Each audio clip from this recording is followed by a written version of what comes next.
Good afternoon, boys and girls, ladies and gentlemen. Welcome to the Edinburgh International Book Festival and this very special event, which is part of the Stripped line, and it's supported by the Scottish Government and Edinburgh Festivals Expo Fund. We're here in the Baillie Gifford Children's Corner Theatre, and we're here to see the most brilliant event that is out there. I assure you, I've had the very great pleasure of working with the Etherington brothers in the past few months. And we took them into schools right around Scotland, and this is the best event. So all of you here are incredibly smart because you've already decided to come and see this event and not one of the other shows, as good as they may be.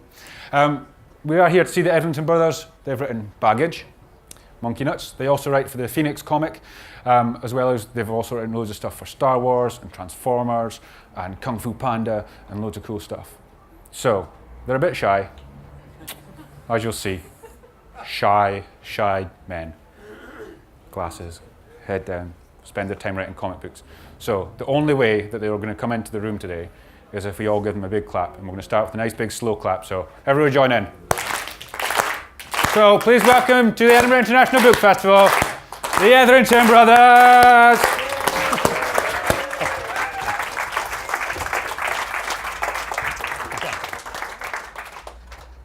Water straight away. I like a slow hand clap. That's the first slow hand clap we've ever come into.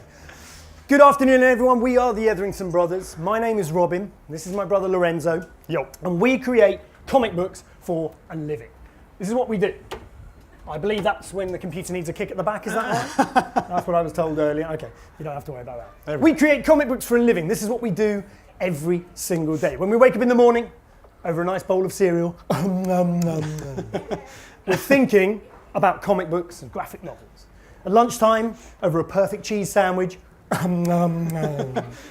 we are thinking about comic books and graphic novels. At night, we go to sleep in a house that's shaped like a comic, with a huge pile of comics under our pillow, and we have comic book dreams. Some of these things are true. But the important thing is this is what we do for a living. This is our job. This is the best thing. When you guys grow up, some of you already have grown up, I can see, you can do anything you want, absolutely anything, okay? And we urge you, chase all your dreams. But we had a special dream that we wanted to share together, which was to create stories using pictures and words. And this is very important because we do two very different things. I do all of the writing in our books and our comics and stuff. I create all the stories, put all the words on the pages. My brother Lorenzo creates all of the artwork. So everything you're going to see up here on the screen today and on the banners and in our books later on, if you come and see us afterwards at the signing, he's drawn absolutely everything. So we're going to talk a bit about the art today, we can talk a bit about the words, but more importantly, we're going to talk about how these ideas come together and they synergize to form something brand new and exciting. But before we get into any of that, do you think we should check we've got the right people? I think we need to. I think that's Let's find out if we've got the right audience first of all. So, simple question to begin with. Hands up if you have ever read a comic book or a graphic novel or a manga in your life ever. Parents and semi-responsible adults included. Good. Okay. Good numbers. Good. Good numbers. It is a good start. Okay, let's try something else. Let's see if we still get it working. See if we've got the right people in here. Hands up if you've ever heard of Transformers. We've created Transformers comics. Hands up if you've ever heard of Star Wars. We've created Star Wars comics. Keep your hand up if you've ever heard of Madagascar, Kung Fu Panda, Monsters vs. Aliens, Wallace and Gromit. Double hands up and double feet up. Try not to kick the head off the person in front of you if you've ever heard of Angry Birds. Dun, dun, dun, dun, dun, dun, dun, dun, dun, dun, dun.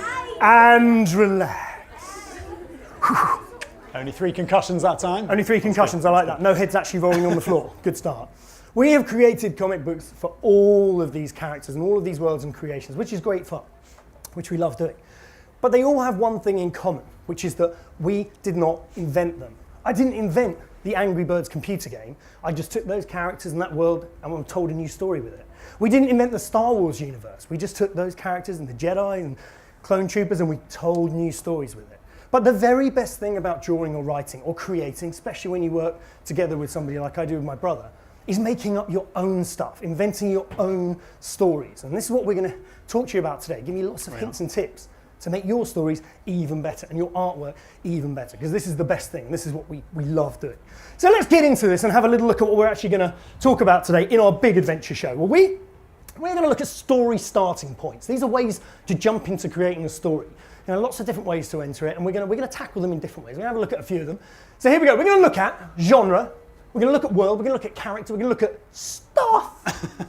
We're going to look at obstacles, and we're going to look at choices. And don't worry if you don't quite know how these things are going to work yet. We'll get to them. And we're going to start, a little bit obviously perhaps, right at the top with genre. Okay, genre. So, hands up, who can tell me or have a go? Well, first of all, hands up, who has ever heard the word genre before? Okay, good. I always like it when the adults' hands stay down. Now, keep your hands up if you think you can tell me what genre means, what a genre is. Okay, you there. A type of story. It's all right, roving Mike, it's all right.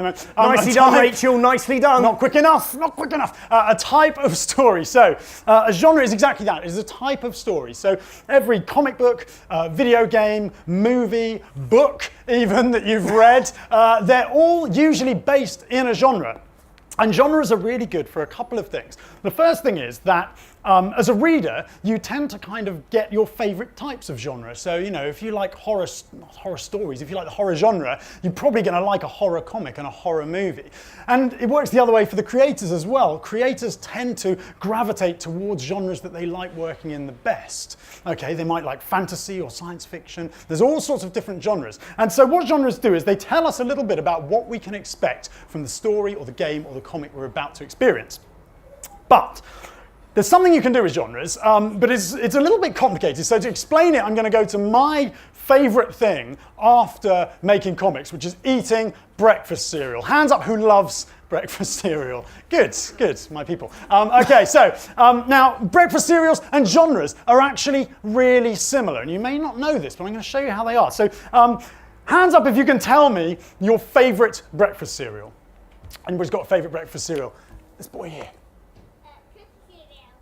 What was that? Cookie Crisp. Cookie Crisp. Cookie Crisp, a cereal which is like a bowl of tiny chocolate chip cookies. That's irresponsible covered parenting. in milk.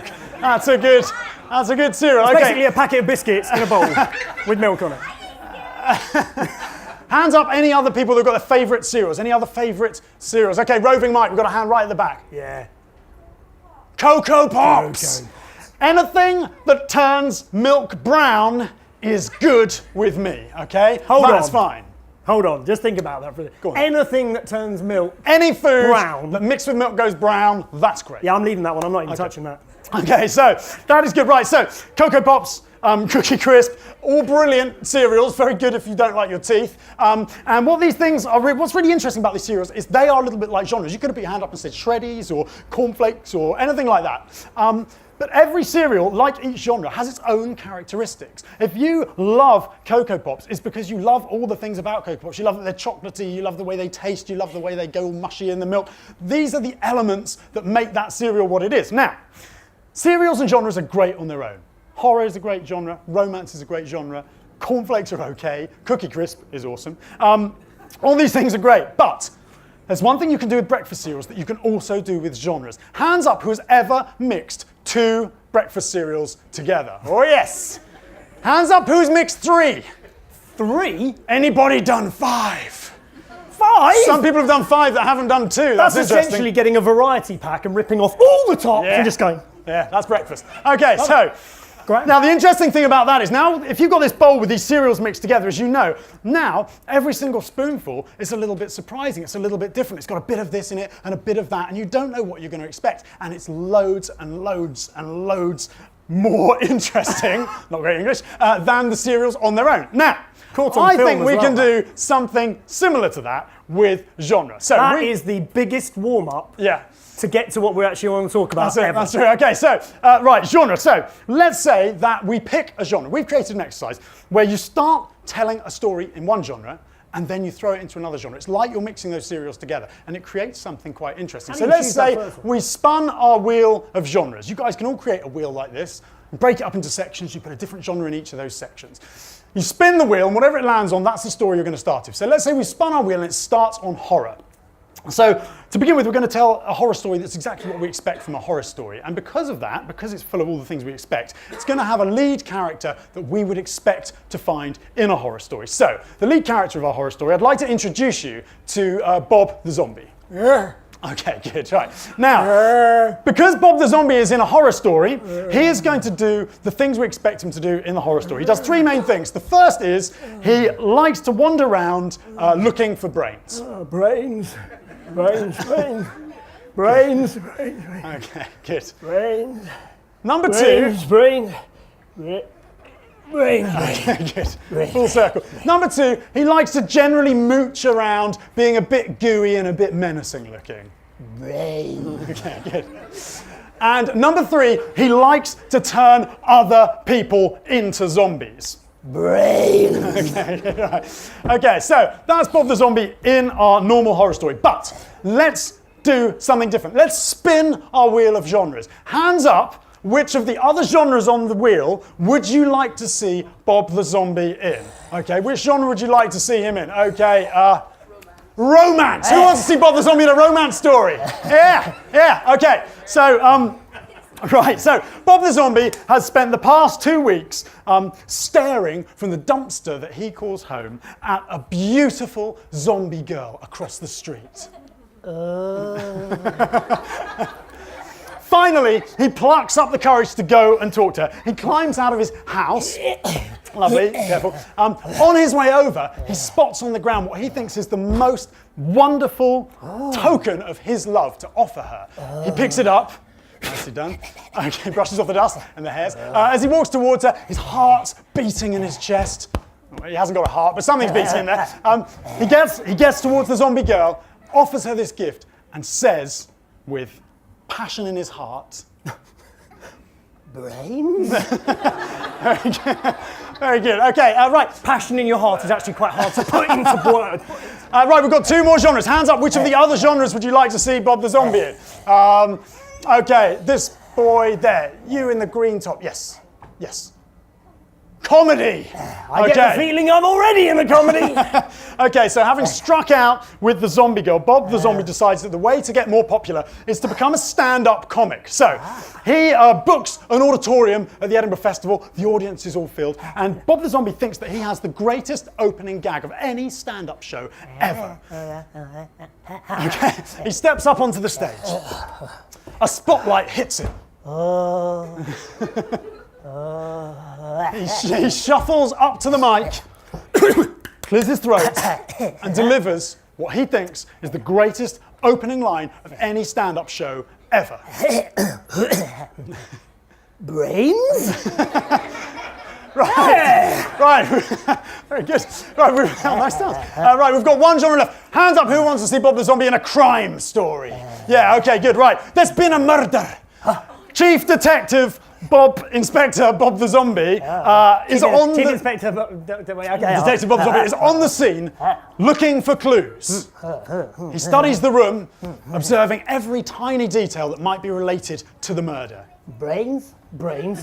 Brains, brains, brains, brains, brains, brains, brains! Okay, finally he calls all the suspects into a room, and he knows who he thinks the murderer is. He points a bony, gooey, accusational finger.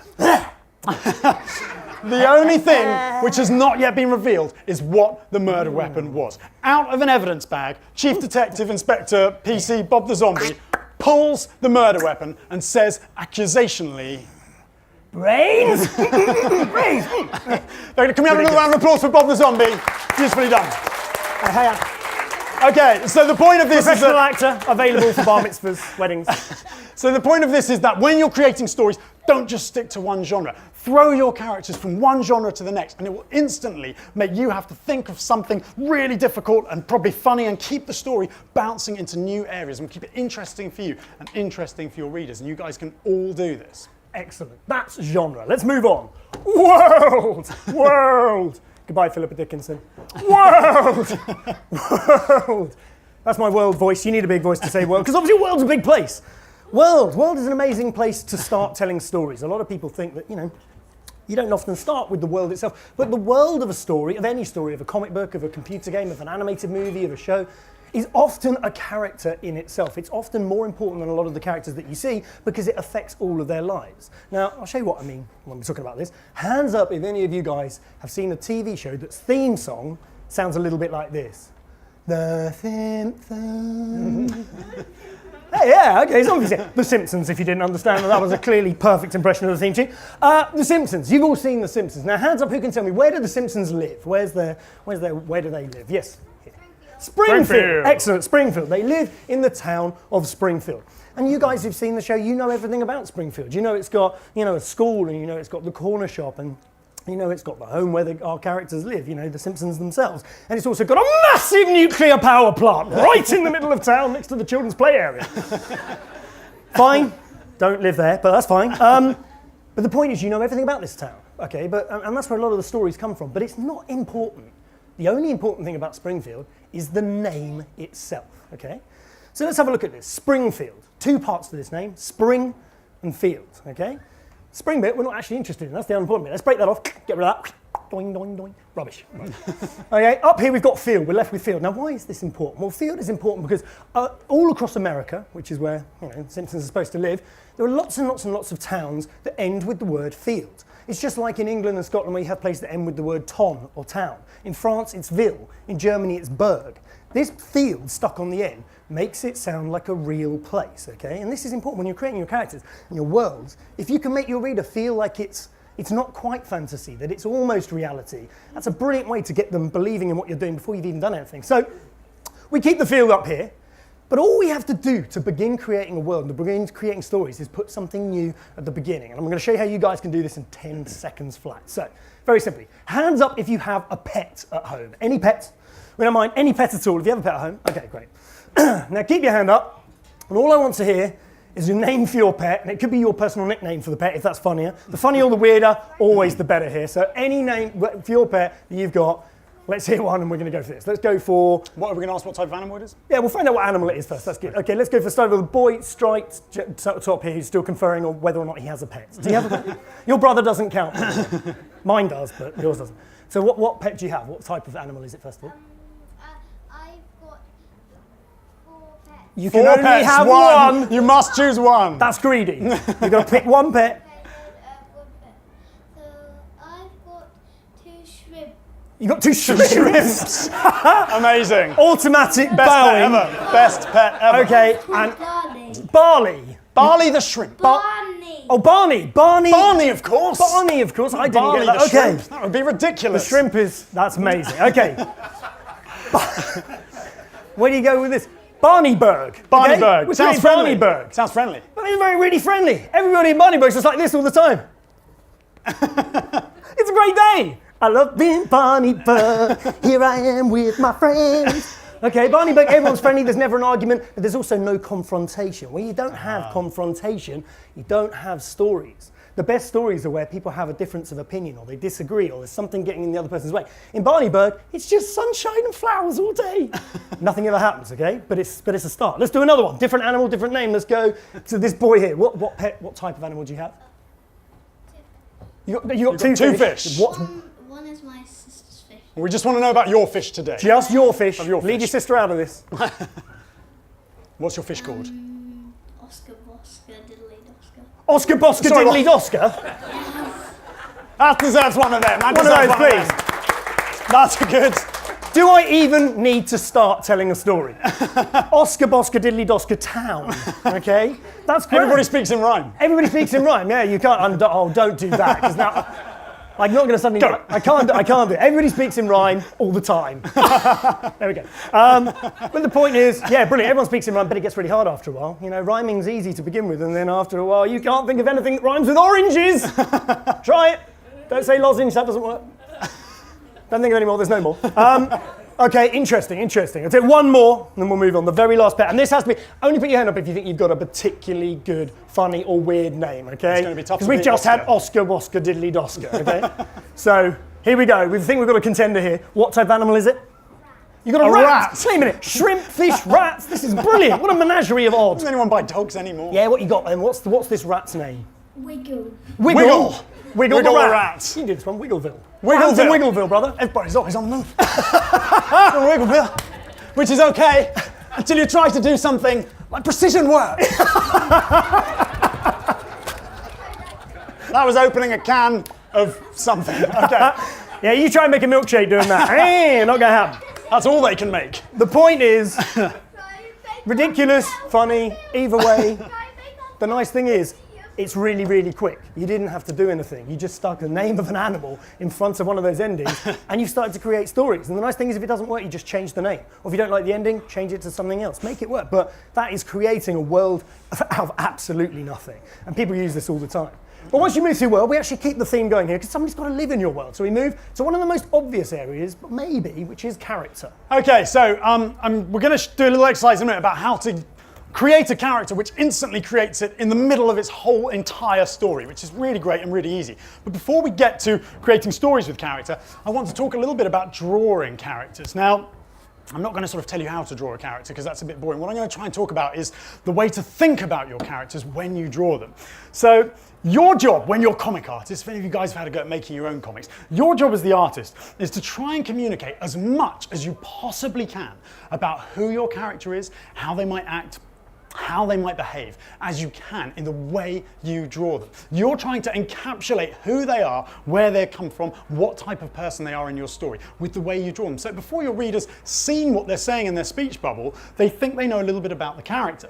And there's lots and lots of tricks for doing this. And I'm going to try and show you a few tricks using characters you already know. And these little tricks maybe are things that you haven't noticed before, but they're really good to have in your mind when you're creating and drawing your characters. So, and the first one is body language. Do the body language. Okay.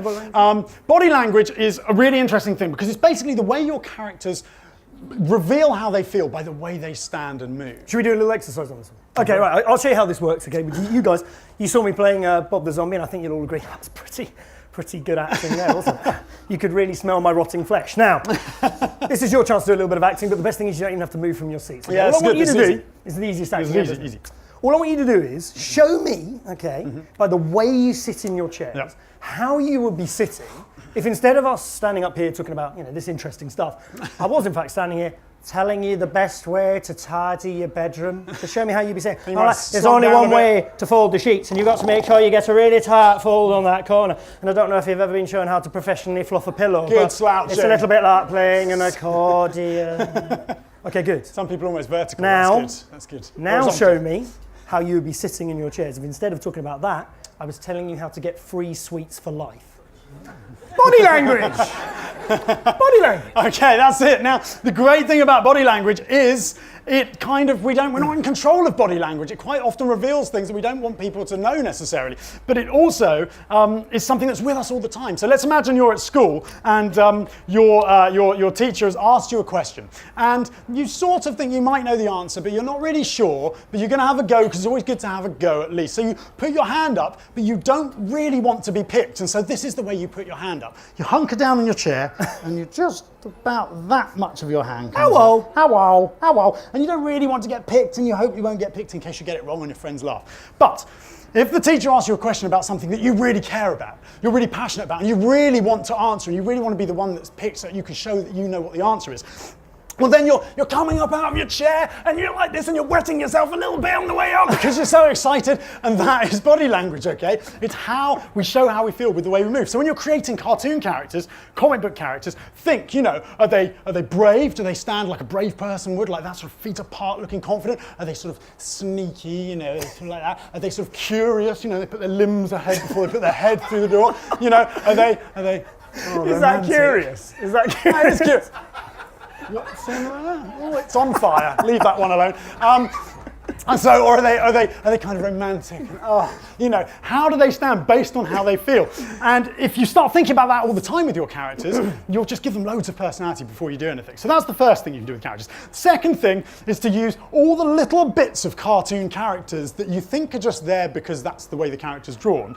But they're actually there for a different purpose. Bugs Bunny, right, hands up. Why has Bugs Bunny got great big ears? Anybody First tell answer me? that comes in your head. Why does Bugs Bunny have ears? Okay. He can use a fly. He can't. Well, he may be able to use them to fly. I was hoping somebody would say because he's a rabbit, but we are at a book festival, so it's a bit more left field than that. Okay, so good. He can do that though. He can do that, and that's kind of my point. So he's got these ears because he's a rabbit, obviously. They're too quick here, Lorenzo. But yeah, that's right. But I like him slower. Bugs Bunny's ears are actually there for something completely different, and that is to tell us how he's feeling. His ears are a direct extension of how he feels. And sometimes they tell us more about his feeling than the expression on his face. So if Bugs Bunny's surprised, his ears stand up. If he's running away from something terrifying, they flap along behind him. If he's thinking about something, one comes up and one goes down. They are a direct extension of his emotion. What do they do when he's curious? When he's curious, they open the door. Okay, so Bugs Bunny's ears are a direct extension. So when you're creating characters, and they don't just have to be animal characters, they can be human characters too. But you can use things like hair, which can stand on end. You can use glasses, which can pop off someone's face when they're surprised. You can use all the elements of your character design to exaggerate their emotion. And the final thing is to think about the type of person they are. So hands up, who knows someone who's always fairly cheerful, someone who's always quite fun and always, joking. Okay, hands up who knows someone who's always a bit miserable. A few more hands for that. Okay, hands up who knows someone who's always doing things that are a little bit dangerous, probably a younger brother or sister. Okay, right. Most hands went up for that one. So we all know people that have at their core one personality, and when you're thinking about your characters, try to think what that personality is. Homer Simpson is at his core fairly stupid. That is his character. And he's brilliant because of that. And the artists that drew Homer Simpson, that created him, have created a character which is really, really, really good at looking a little bit stupid. He's always good at looking like he's sort of done the wrong thing and not quite understand what's going on. But if you try to draw Homer Simpson looking really sort of intelligent, like he's just come up with a sort of really complex maths theorem or something like that, it's really difficult because he's got this great face for just looking a bit funny. So think about whether your character's always kind of brave, whether they're moody, whether they're funny, whether they're kind of mischievous, and try to capture that in the way you draw them and the way they act. But as Lorenzo said earlier, there is a crossover here. We want to try and create stories as quickly as possible. We want you guys to be able to create stories as quickly as possible. So we've created an exercise that we're going to do with you guys here, which creates character and story at the same time as quickly as possible. And we'll talk you through this very, very simple. What we do is we start by picking a type of character. And by type of character, I mean your favourite animal or a monster or, something like that, something weird like that. Then we give them a job. This is the job they do 9 o'clock in the morning to 5 o'clock in the evening, okay? And then lastly, we give them a hobby or an interest, okay? So we'll do it with you guys and then we'll show you what we do when we bring the art in. But let's start at the top. Hands up, let's have a type of character or animal, your favourite animal, something like that. Anything you want. We don't mind at all. Yes, on the end there. A monkey. A monkey! Okay, good, all right. Monkey. Where did you get that idea? Janet says it as well. Okay. Monkey wakes up in the morning. Alarm clock goes off. That's kind We of show lion us sings a lion. Yeah. Yeah, okay, monkey turns off the alarm clock. Goes into the bathroom to clean its teeth. Okay, ready for work. Monkey gets on the bus, literally on the bus. And he's heading to work. Thank you. £5 is in the post. Heading to work. The job he does. What job does this monkey do? Okay, now when you're thinking about what job a monkey can do, I want you to think as far from a job that a monkey should ever do as you can possibly get. Okay, what is the last thing a monkey should ever do as a job? Let's have someone have an answer for right on the end there. This go ahead. Microphone's coming. Here it comes. What job would you like your monkey to do during the day? Maths teacher. Maths teacher. That's good. Okay, maths teacher stand. That's good. Stand up to the class. Okay.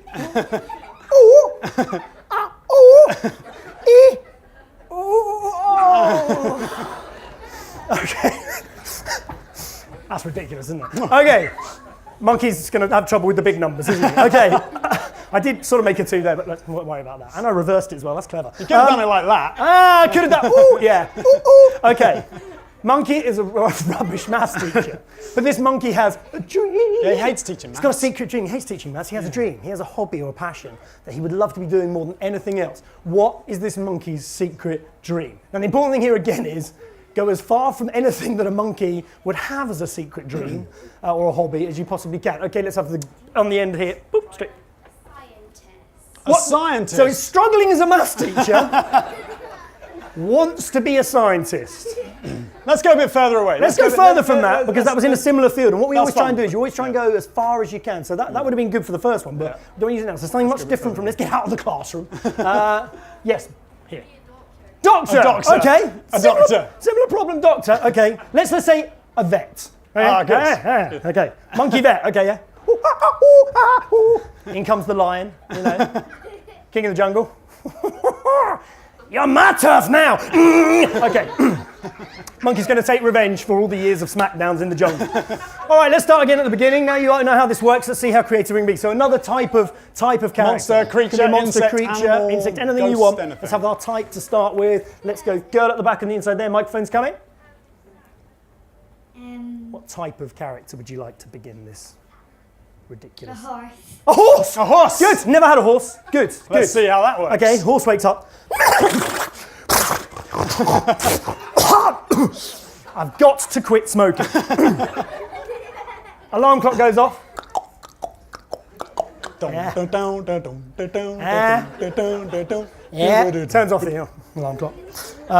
These are special themed alarm clocks, by the way. You can't just buy them from any old shop. Okay, the horse goes into the bathroom to clean its teeth. No, I don't. Perfect. Apples and sugar lumps. Okay, this horse with his perfect teeth gets on the bus. That's a lazy horse. Again, I don't know how he gets on the bus. Maybe backs up. Okay, I don't know. He's half on the bus, being dragged to work. This is such a stupid show. Okay, what is this horse's day job? What does it do during the day? Remember, go as far from anything horse-related as you can possibly think. Clear horse-related thing from your head. Yes. Taxi driver! Good. Oh yeah, because let's get in that cab first of all. I'll bet my head out the window. Okay. Yeah. And he's like, where's his off to then? All right, yeah, underbelly, no problem. Yeah, £42. They're all the same. Doesn't matter if it's an animal. They're going to rip you off, taxi drivers. Okay, you're not very good in that cab. They don't make them for horses. It's pretty messy pretty quickly in there. Messy quickly. He has a secret dream. What is this horse's the thing he'd love to do more than anything else in the entire world? Oh, I've chosen poorly. She was Monkey Girl, wasn't she? Oh, I've chosen poorly. Okay, yes. He wants to work in an underpants factory. He wants to work in an underpants factory. So you can only just get those words out. You see? You found it so amusing. Do I even need to bother? I do need to bother, you know, yeah, because he's got his own brand. It's a little bit like David Beckham. Horse pants! They're made for horse. I don't know. Good for a horse, but don't fit anybody else. Good for a horse, don't fit anyone else. And they've got a big hole at the back for his tail to come out. That's not winning. Right, horse pants, ridiculous, but funny. That's the point of this exercise, okay? We're going into strange, amusing places, and stories are being generated straight away. Now we're going to show you what happens when we do the same exercise, but we bring the art in, okay? This is important. So we chose an ogre as our basic character. Yep. We made him a bank manager, okay, as his day job. Not a stretch, okay? And lastly, we said that his secret dream was to be a bird watcher, okay? So we're going to begin at the beginning. Remember, this is all about starting with convention. You always start with what you know. So let's have a look at our very, very normal ogre. Boom. Here we go. Here we go. He is an ogre. He is big and he is green and he is mean. He's wearing Lord of the Rings chic, okay? He's got a big mace in his hand. He looks like an ogre. There's nothing new or original or special about him, but that's the important point because that's where we start. But we very, very quickly change him up because this ogre is a bank manager. So let's have a look when he is dressed up in NatWest finest, shall we? Boom! Here we go.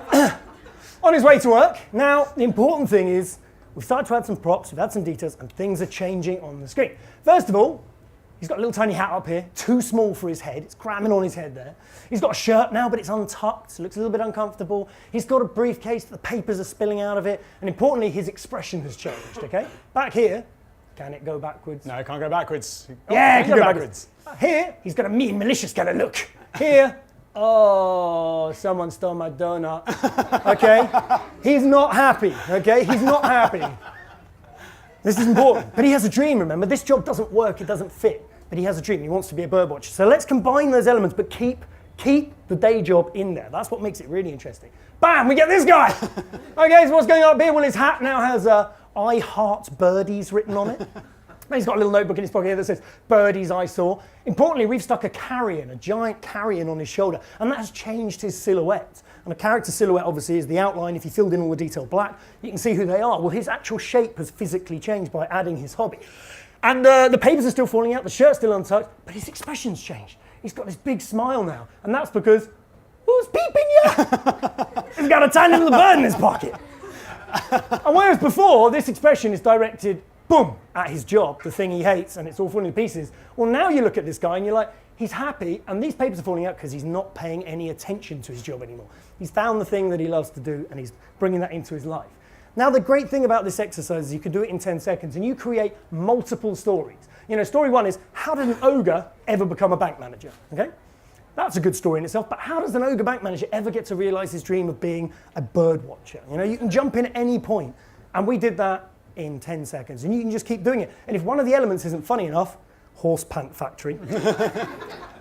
Funny. No, that's funny, but doesn't funny. work. Okay, good, good. If one bit doesn't work, change it out, put something else in. Taxi driver, to just mix them up until you get the thing that makes you laugh all the way through. So that's a great exercise you can do really, really quickly. Right, character, schmaracter, we've done that. What's next? Boom, stuff! Right, some stories have a lot of stuff in them. Some stories don't have much stuff. Some stories have just the right amount of stuff in them. Now, how much? That may sound quite scientific, but what I'm talking about when I say stuff is props. Now, a prop is basically any item in a story which isn't a character or kind of a huge bit of the scenery, like a house or something like that. So a chair is a prop. A pencil can be a prop, anything like that can be a prop. And the interesting thing about using props to create stories is quite often props in stories are actually more important than other characters in the stories. I'm going to show you how this works with a little bit more theatre here from Robin. Before we get into how we use props to tell our stories, we're first of all going to show you how taking a prop out of a story we already know totally changes it. So we're going to show you a small scene from a book and film series you may have heard of. I think it's called Harry Plopper. Is it about witches or something? Or magicians? Potter? Harry Potter? Oh, that's it. Harry Potter. Heard of Harry Potter? I'm Harry Potter, not Harry Plopper. Unless he's, I don't know. Okay, so Harry Potter, we're going to do a little scene from Harry Potter. Robin is first of all going to do it as if Harry Potter has no props, nothing to help him in his day-to-day life. And we're going to see how when we then give him his props, it changes the story. Are you ready? Okay, yeah, I'm ready for this. Okay, so for today's show, this is a bit of theatre. You've got to transport with me. So imagine for a second you put on the sorting hat, and you've been transported to Hogwarts School of Witchery, Tomfoolery, and Nonsensical Nonsense, okay? Which is its full title. And you're standing in a high corridor in the building, a secret corridor that no one's ever got to. And halfway down this corridor, there's a huge door, okay? And on this door, there's a big sign, and it says, "Danger! Do not enter! Behind this door is a whole bunch of stuff that could kill you." And I mean you, Harry Potter. Yes, you, Harry Potter. Harry, listen to me when I'm talking to you. Harry, don't ignore me just because I'm an inanimate object. Harry, sign the door. Okay. Huge sign, right?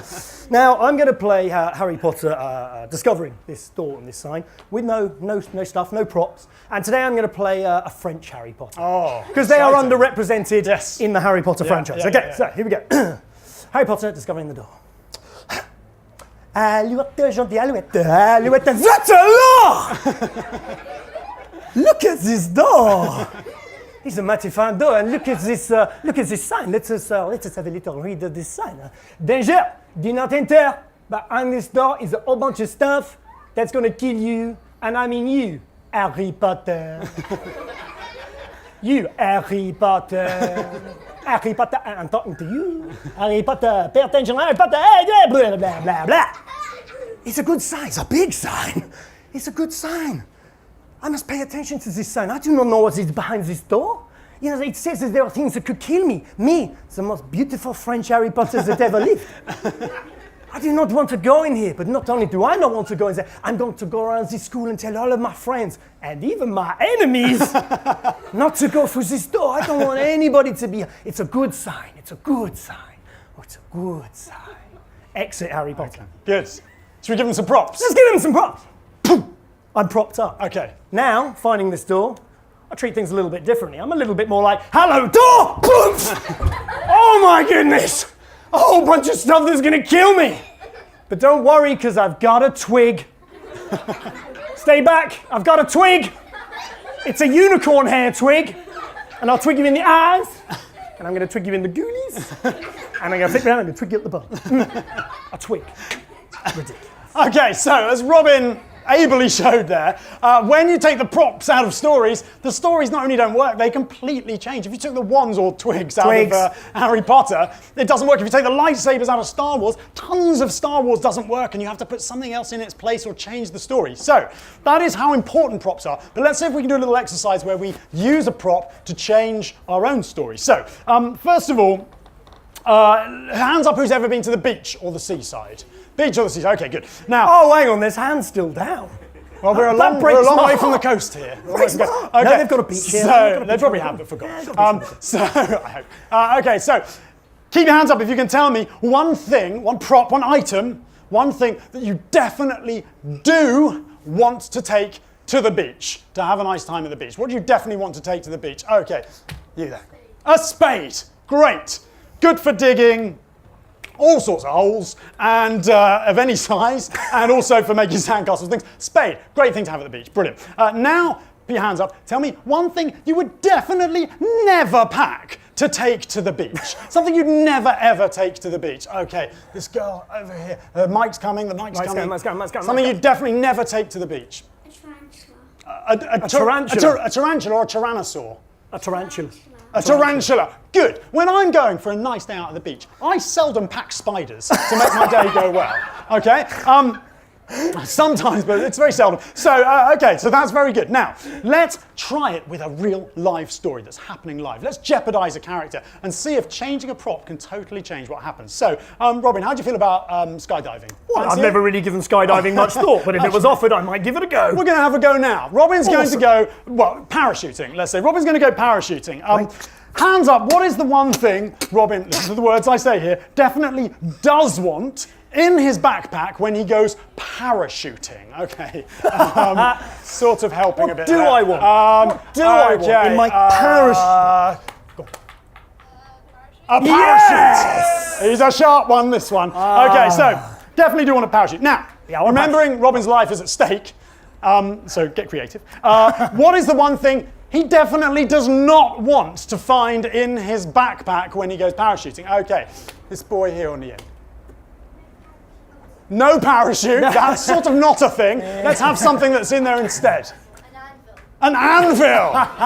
Somebody's been watching Roadrunner and I like it. Okay, an anvil. An anvil, if anyone doesn't know, is an enormous piece of metal that you use to make horses' shoes and swords and things on, you know, if you like making that sort of stuff. So, you're ready to go parachuting? You ready to go parachuting? I'm exceptionally excited about going parachuting. It's going to be great. It's going to be great. I've never done this I'll just put the backpack on you. Yeah, put the backpack on me. Clip me. It's quite heavy. It's just the fabric. It's a little heavier than I was expecting, if I'm honest. You'll be fine. You'll be all right. Okay, all right. Okay. Going to hook you up. Okay, right. You ready? Okay, you ready?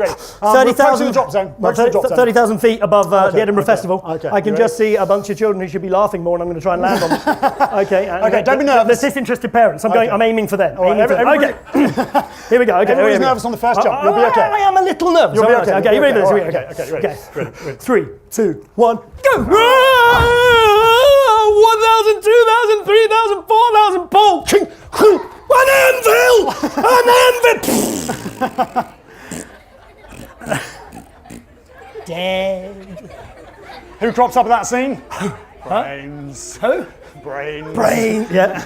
Okay, very good. Do you want to do it again? Who wants to kill me again? Yeah, okay, hands up. Something else that you would definitely not want in your backpack. Be more imaginative. No heavy things now. We've done heavy. Okay, that was funny. Okay, roaming mic, green sleeve, I can see. There we go. A monkey! The monkey from before, it's a vet. Let's see if he wants to go parachuting too. Okay, I got your backpack. It's a little bit wriggly, this one, but that's fine. That's just the pleats. Wriggly? There we go. Oh, okay. It's going to be fine. Yeah. Gonna be fine. Hang on. Okay, right, you're gonna be fine. Okay, hooked on. You ready? What's going on, mate? Is that Sorry you? about that. That anvil thing. That almost never happens. So this will be better this time. I feel more confident this time. Okay, Edinburgh Festival. Me. Festival. Festival. Here we go. Ready? 3, 2, 1, go! 1,000, 2,000, 3,000, 4,000. A monkey! I've always wanted a monkey. Oh, you're so sweet. I think you and I are going to have a great life together. Very good. Okay, so you can see. Very good. So you can see how when you're telling your own How many things have we stories- killed? I dragged the horse through the streets, didn't I? Stuck to a bus. Killed myself twice, killed a monkey. That's all right. That's not low. bad, That's not bad. low for our normal shows. Okay, so what you saw there was if you're telling your own story, a lot of these ideas about how to start stories, but the great thing about props is if you're telling your story and you're drawing your comic and you're suddenly stuck about where to go next, where to take your characters next, just give them an amazing prop, something completely unexpected that's totally useless, seemingly, but might actually end up being really useful. So just give, it doesn't have to be as drastic as we showed you there, where your character instantly dies, because that's a good way to end a story. Drag it out for a page or two. Yeah, that's it. So, okay, so you can use props to kind of change what happens in your story very quickly. And that's good. That ties into where we go next, which is obstacles. Obstacles is great. Obstacles is good. This is a very good one. This helps you plan stories and keep stories interesting. We're going to talk a little bit about this. This is often how we begin creating a story. Right at the beginning, it can be hard. You don't want to have to think of everything because that can be quite complicated. So what we often do is get a big sheet of paper, okay? And this is kind of our map. And we will draw in one corner the start point, wherever our story is going to begin. And in the very opposite corner, we'll put the end of our story. We don't know what it's going to be or where it's going to be, but that's going to be our journey. We're going to start there and we're going to end there. Now, if you just went in a straight line, that's a boring story. The way you keep stories interesting is actually by scattering obstacles in the path of our characters. You take 3 or 4 things, you throw them on the map, and then you make the line, as it wibbles here, you can see the dotted line, it has to go via those obstacles, and each of those will take the story somewhere new. So when you're creating your stories, you throw obstacles in and it changes the story, but we'll look more at that a little bit later on. First of all, before we get into that, the dotted lines made me think of something. Hands up if any of you guys have ever been on a really long car journey with your family, okay? And parents, you can put the hands up here because you're definitely involved. Okay, keep the hand up. This works obviously for all ages. Keep the hand up if whilst on a long car journey, you've ever delivered the immortal lines, "Are we there yet?" Oh. And parents, keep your hands up if you've ever delivered the even more immortal lines, "No, we are not there yet! It's at least 3 hours to your grandma's, and it's hot!" Okay, all right, you've been on the long car journeys. Now, we all know that takes a lot of time, it can be very boring. But wouldn't you like to be able to travel by dotted line? I mean, hands up, who's heard of Indiana Jones? Some of you guys heard of Indiana Jones? Indiana Jones doesn't do long car journeys.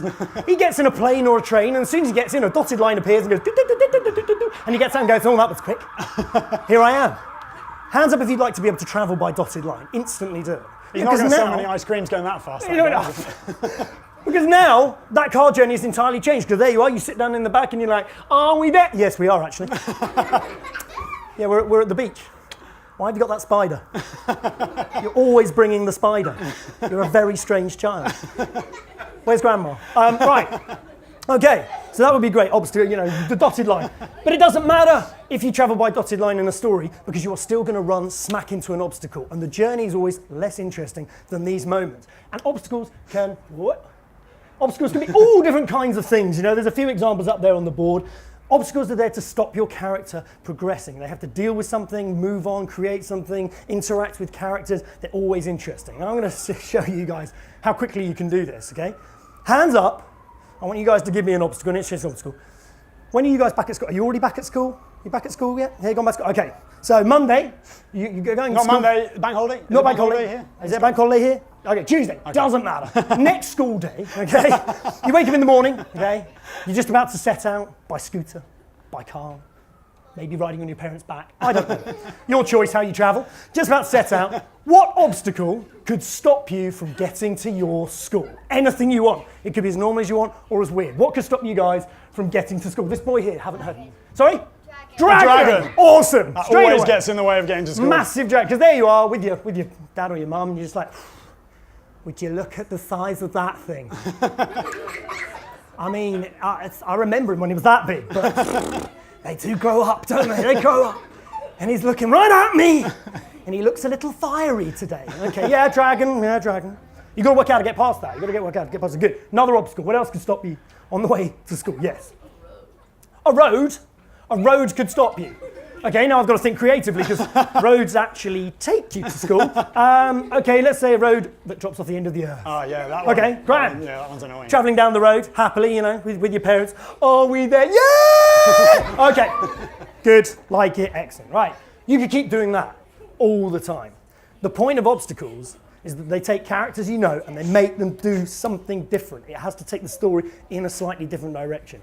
Arguably, they probably should learn something while they're doing it, but I say just dragons and ends of roads, it's fine, it's all good. Okay, so after obstacles, which are grand, we are moving near the end now. We are getting close to the finish line. We move to one of our favourite ones, which is choices. Yeah. Choices! Okay. You're doing this, aren't you? Yeah, I was just pausing. Oh, right. Dramatic effect. Okay, so choices. Stories are full of choices. And in fact, life is full of choices. You may think that every day you don't have many choices because your mum and dad or your teachers tell you what to do. But actually, we all have choices. I wake up in the morning and I can get out of the left side of the bed or I can get out of the right. Now, admittedly, one of those sides, I'm going to fall out the window. But it's still a choice. It's still a choice. And so we have choices all the time. And the thing about choices in stories is that they kind of make your character and your reader have to really think about what the best thing is. And the harder the choice, the better it is for the reader and for the character. So we like to give our characters difficult choices all the way through our stories. And when you're creating your own comics, try to make sure that your characters don't just walk down a straight path. Whenever you can, put a fork in the road. Make sure they've got to go left or right. They've got to go with one person or another. They have to make decisions that will affect what happens next. And so what we want to do here is we're going to perform live a sort of choose your own adventure story where we are going to give you guys options and you are going to tell us where you want the story to go, and then we're going to act it out. And we're going to see kind of how these different choices will affect where our story goes. Okay, so let's start. Okay, let's get straight into this. Let's say we're in a fantasy story. That's a fun genre. We like to work with that. And let's say in our fantasy story, when we began on that map before, the reason that we set off is because we had heard that there was the ultimate treasure in the entire universe, trapped in the top tower of this incredible fortress, okay? And we've been journeying and journeying throughout the course of our book or comic or whatever it is. We get to the end, we find ourselves at the fortress and we can see the tower up in the distance and we know that the treasure is right at the top of that tower. But we've got to get there first, okay? So we approach the fortress and we see a giant wall, okay, stretching. This fortress surrounded by a huge 200-foot high wall. And in the middle of it, there's a massive door, okay? So we approach the door and we rip off the sign that says, "Pay attention, Harry Potter." We get rid of that. And then we get we start traditionally, okay? You approach a locked door, what do? You knock, okay? So we knock, see if anyone's at home. Okay, just wait, see if the owner's in. Okay, well, I'll knock again. Just give it a little longer. They might have been on the toilet. Okay, getting a bit bored now, standing out here. You look around, and there, in the dirt, beside the door, there are 2 toothpicks. Okay, fine. You look at the toothpicks, and that's a bit weird. Okay, knock again. Still no answer. Choices! Choice number 1. Hands up if you would like to. Actually, I'll give you the hands up at the end. You've got choice number 1. Choice number 1, you keep knocking on the door till the end of time in the hope that someone answers until you fall into dust and bones and blood and guts and brains. Okay? Choice number 2, you can pick up the 2 toothpicks and attempt to scale a 200-foot high wall. Hands up who wants to keep knocking on the door until the end of time, until they turn into dust and bones. Good. Anyone who puts their hand up, you'll make fantastic comic book artists. Because that's exactly what the experience is like. Okay? Hands up if you want to take the toothpicks and try and scale a 200-foot wall. Yes! Yeah! Okay, so you pick up the 2 toothpicks and you begin to scale the wall. Not easy with toothpicks, but you can get, shouldn't have had that bruschetta for lunch. Okay, right, keep going. You climb it, suddenly, you're on the top of this 200-foot wall, but you're still not at the top of the tower and the wind's blowing and it's strong and you're just about balancing. And you realise that over to your left, arcing away up towards the tower, is a huge staircase, which at a rough count has 1, 2, 10, 1,000 stairs. That's some good counting. And over to your right, you realise there's a cannon. And you're thinking, well, maybe I can shoot myself out of the cannon into the tower. Hands up who wants to take the stairs. Comic book artist. It's good cardio, there's nothing wrong with that. Hands up who wants to shoot themselves out of a cannon into the tower. Yes! Cannon time! Okay, we approach the cannon, we get in the cannon, sexy, sexy cannon. Okay, my bum's got a little bit bigger since the last time we were on this cannon. Okay, down we go. Okay, here we are, in my cannon. Okay, in my cannon. We've got a window up there, I can see a window. Okay, I can think of myself, a little bit left, a little bit right. Okay, yeah, okay. And there's a long fuse that goes down to the cannon. Okay, so I light the fuse and it's burning down. About halfway down, I start thinking to myself, I'm not sure that this is a good idea! Through the window, I am fired. And I find myself in a long corridor. And at the end of the corridor, I can see this treasure chest glowing with its mystical powerness. Because contained within is the ultimate treasure in the entire universe. Okay? But between me and the treasure chest, unfortunately, is an absolutely massive snake. And the head's right in front of me, and this snake looks angry, and it looks hungry. Choices! Choice number 1. Do I sit down with the snake and try and find out what its problem is? I mean, why so miserable? Why so angry? Didn't your mother give you enough hugs when you were younger? You know, is this something we need to watch? Should we workshop this? I don't know, okay? Work out the snake's problem. Choice number 2. Do I curl up in a ball, let the snake swallow me, and 2 days later poo me out next to the treasure chest? Okay, hands up first of all, who wants to work out the snake's problems? Yeah, this is the one that divides people, and I like it because that's funnier, okay? Hands up if you want to get swallowed by a snake and 2 days later pooed out right by the treasure chest. Yes!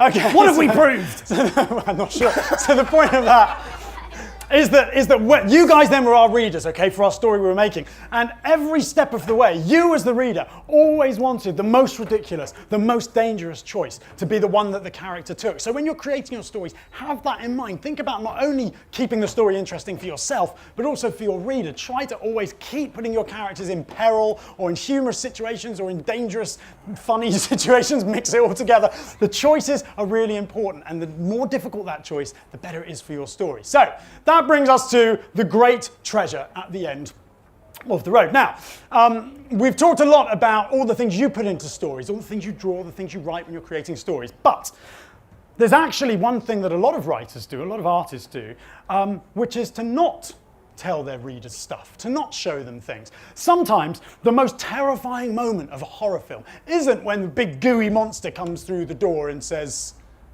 Oh, sorry. You're out of water. I was hoping for brains, but that'll do. Okay, that's not the most terrifying bit. The most terrifying bit the most terrifying bit is when the characters are in the house, in the shack, in the middle of the forest, and there's something scratching at the door outside, and they don't know what it is. They haven't seen what it is, what person or thing it is. They don't know whether it's going to get in. That is the most frightening bit, because we as the reader, as the viewer, are imagining the worst thing in the world outside that door, and it can never be a glass of water.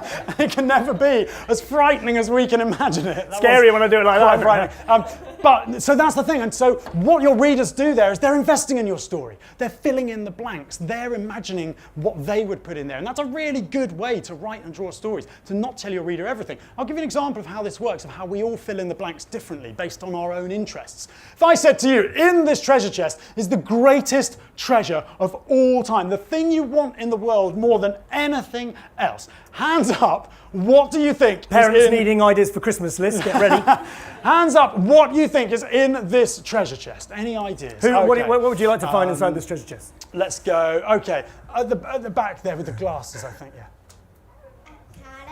A carrot! Yeah! Very nicely played. Now, a carrot might not sound like the greatest treasure in the world, but let me tell you, if you've spent 2 days inside a snake, okay, and you've arrived at the treasure chest, you don't want any gold. You just want something to eat to get that taste out of your mouth, you know? And a carrot's really good for that. So, you know, a treasure isn't always what we expect it to be. Anybody else? Any other hands? What might be in that treasure chest? Okay, go on. A golden what board? Penny board. A penny board. What's a penny board? A skateboard. Okay, all right. A gold one. I'm not hip enough. Okay, so yeah, a gold miniature skateboard. Brilliant That's if you're awesome. miniature. Not much use if you're not, but still probably a valuable gem if there are any rich, tiny skateboarders around who are selling carrots. So you know, so it's all good. Wow, this has gone well off track. The brilliant thing is that those two things were very, very different, and we would all have different ideas of what was in that treasure chest. So don't always show your reader everything. Let them imagine some things. So we've talked today about why we love making comic books and why we hope you guys will enjoy making your own comics. But we just wanted to show you at the end, if you've got the energy to do some final sound effects.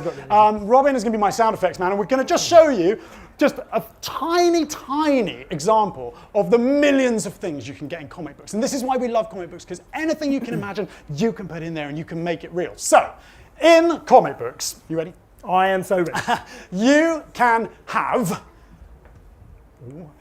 action, ha! Danger, Oh, okay. Comedy, romance, monsters,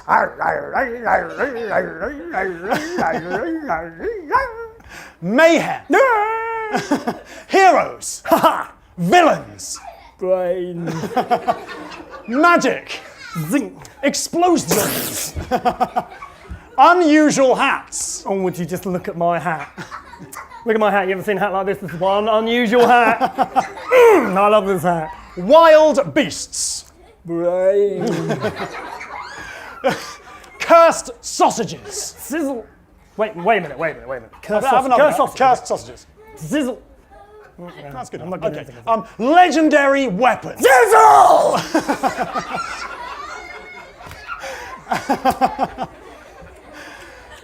Secret doorways.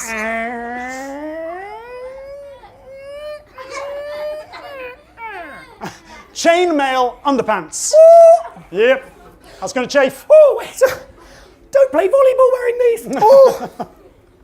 Mazes. I can't find my way out of here. Skulls.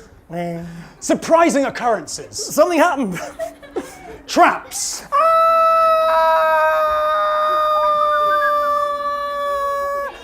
monkey! I've always wanted a monkey. I think we're going to be really happy together. Ancient civilizations. I am old. Future worlds. I am new. Quests. Something to do. Riddles. Something I don't understand how to do. Deadly poisons. Do not drink this. It's we. Talking cats. I said meow. I also earlier I said purr, but you weren't listening. But mainly I said meow. Terrifying evil. Brain. And Massive piles of hidden treasure. We have been the Etherington brothers. You guys have been absolutely awesome. Give yourselves a Yourselves huge round of applause. Thank you.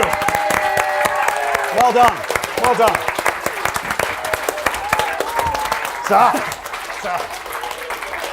See, I told you this was the best show to come and see at the Book Festival. Thank you so much for coming out and joining us today. It's brilliant. The books are brilliant as well. We never really talked about your books. We do books. We have the Monkey Nuts books, and we have the Baggage book as well. And they are available next door in the signing tent. We'll be signing You after can buy this them, one. or if you've got copies already, you can bring them along and get them signed. If you get a book today, I'm going to do a sketch of one of our characters in every book. In every book, so hopefully it won't be at the back And of if the you queue. want to tell us the names of your pets, we will listen. And if you have questions about comic books, Yep. bring them on. Bring it on, The yeah, boys, that'd the be boys will exciting. answer your questions. We'll be over there in 5 minutes, is that right? Something like that? Probably 2. minutes? Okay. Probably 2. Might change my t-shirt. Yeah. Thank you very much for coming along today. Please give the Etherington brothers, Lorenzo and Robin, one final round of applause. Thank you very much. My name is Oscar. I came to see the Edinburgh Brothers. It was awesome and really funny. I liked the Edinburgh Brothers actually came to the show. I'm really interested about comics, and a particular comic that I read said it's really good to come to the Edinburgh Book Festival, so that's why I came. The festival is pretty good, as well as the setup, because the setup is, I think, the most complicated part. Jimmy, we read the book and Mummy and I really wanted to go, and Mummy said it was on. I really liked the show. Lots of stuff made me laugh of it.